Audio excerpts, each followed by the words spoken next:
أعوذ بالله من الشيطان الرجيم. بسم الله الرحمن الرحيم.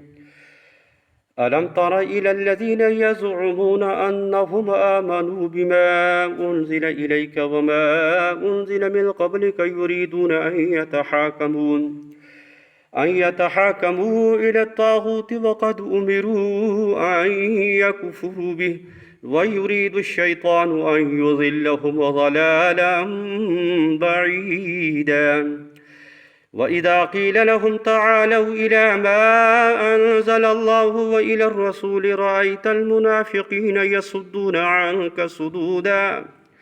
فكيف إذا أصابتهم مصيبة بما قدمت أيديهم ثم جاءوك يحلفون بالله إن أردنا إلا إحسانا وتوفيقا. أولئك الذين يعلم الله ما في قلوبهم فأعرض عنهم وأعظهم وقل لهم في أنفسهم قولا بليغا. وما أرسلنا من رسول إلا ليطاع بإذن الله ولو أنهم إذ ظلموا أنفسهم جاءوك فاستغفروا الله واستغفر لهم الرسول لوجدوا الله توابا رحيما. فلا وربك لا يؤمنون حتى يحكموك فيما شجر بينهم ثم لا يجدوا في أنفسهم حرجا مما قضيت ويسلموا تسليما. ولو أن لا كتبنا عليهم أن يقتلوا أنفسكم أو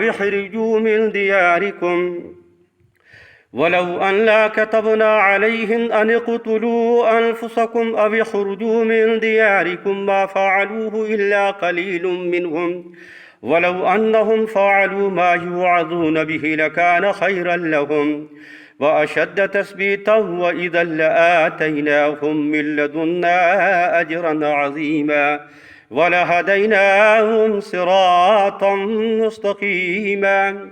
ومن يطع الله والرسول فأولئك مع الذين أنعم الله عليهم من النبيين والصديقين والشهداء والصالحين وحسن أولئك رفيقا. ذلك الفضل من الله وكفى بالله عليما.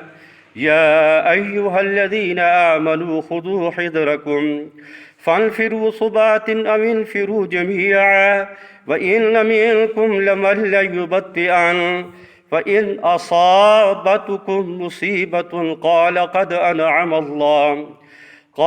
أنعم الله علي إذ لم أكن معهم شهيدا. ولئن أصابكم فضل من الله ليقولن كأن لم تكن بينكم وبينه مودة يا ليتني كنت معهم فأفوز فوزا عظيما. فليقاتل في سبيل الله الذين يشرون الحياة الدنيا بالآخرة ومن يقاتل في سبيل الله فيقتل أو يغلب فسوف نؤتيه أجرا عظيما. وما لكم لا تقاتلون في سبيل الله والمستضعفين من الرجال والنساء والولدان الذين يقولون ربنا أخرجنا من هذه القرية الظالم أهلها واجعل لنا من لدنك وليا واجعل لنا من لدنك نصيرا. الذين آمنوا يقاتلون في سبيل الله والذين كفروا يقاتلون في سبيل الطاغوت